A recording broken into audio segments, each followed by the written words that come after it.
the Wallabies v England at Twickenham, a match that delivered us one of the most iconic and memorable tests of all time, 12 months back, Morgs. Going through who won't be available, Mem.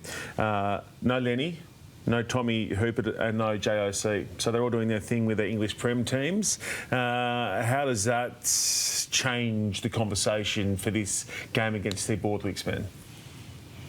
Ikitau's the big one. I thought Hunter Paisami was pretty good. Yep. Audacious attempted offload on his own line, but apart from that, it looked like he learnt the lesson from his match against Argentina. He's a like for like. There's no replacing Lenny Ikitau. I think Edmed, he'll get another shot there. I can see Carter Gordon, who had a quad niggle, sitting on the bench. So I think they're okay there. Skelton, of course, won't be there either, but that's previewed. So it's not a million players out, so I think you'd see a lot of the superstars back, and they should go in with confidence because the Wallabies know they can win at Twickenham. They've played some significant rugby against England opposition through that Lions series. This is an exciting one. Yeah, and I think this is a really important time in Australian rugby because we've never done this before, right? Managing players who are playing overseas and able to select them in the Wallabies. So I think, if anything, this is a good time for not just the playing group, but also the coaches, the staff, the high performance, to learn and know what you need to be able to do to put a team together for the week, and your best possible team together for the weekend, knowing that this is probably going to be us a little bit more leading forward, where we haven't really done that before. How hard is it, given that you have both done it, to tackle a spring tour off the back of the biggest inbound test series that we can remember, that also involved that generational run of games against the Lions, your Super Rugby stuff on top of everything? How do you stay fresh and up? I can't imagine it would be hard being motivated to represent your country, but how do you keep the squad fresh, thinking fresh, playing fresh at this time of the year?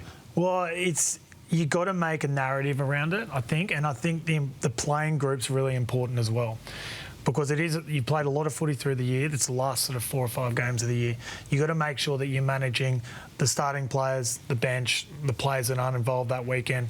Make sure everyone's having a good time. You want a great environment in the club. You're not really training as much, are you? Because you've done the work through the season. So it's less, bashing contact, repeat speed, blah, blah, blah. It's more fine-tuning for the weekend. And then you've got to make sure you've got a good leadership group there that make it enjoyable. You want the DDs to be having a good time. Work hard, but play hard. You want to make sure that your starting players are getting everything they need to be able to perform on the weekend. And that's the way you make it a fun tour. And then you lose that grind mentality that you just got to survive for the rest of the year. You're up for it. You're excited. There's lots of games happening. And it's, like you said, you're representing your country. So it's important that you're ready to go. Yeah, off the first point, off the back of what Nick, you're saying, is you're not fresh. That's it, you're not fresh. There's bruised bodies. It's been a long year, but it's a Wallabies team, especially now, they don't tour as much as players. Like lots of them had never been to South Africa before this year. Yeah, They don't go for 3 weeks in Super Rugby. Yep. It's fly in, fly out of New Zealand. There were times that we would park up in New Zealand for 2 weeks in Super Rugby, stay at Clearwater Resort in Christchurch and fly into your games and try and get the forwards out of the robes and play golf and all that. You're used to doing. So this is the other thing about it is it's special. Being on tour with the Wallabies in the Northern Hemisphere, being at the Royal Gardens Hotel in High Street, Kensington. It's a special week. There's fun things to do, and then also you're around guys that have won a game at Twickenham saying, the experience is as good as it gets. How good was that last year? 2004, the first time we'd beaten England at Twickenham about 6 years, I think, since '98.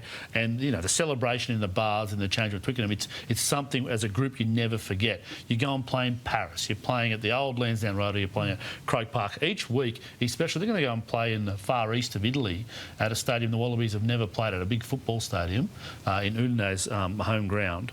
Udinese, the team, they're all special. You talk about narrative, they're all special weeks. You're on tour together, you do the fun stuff as well.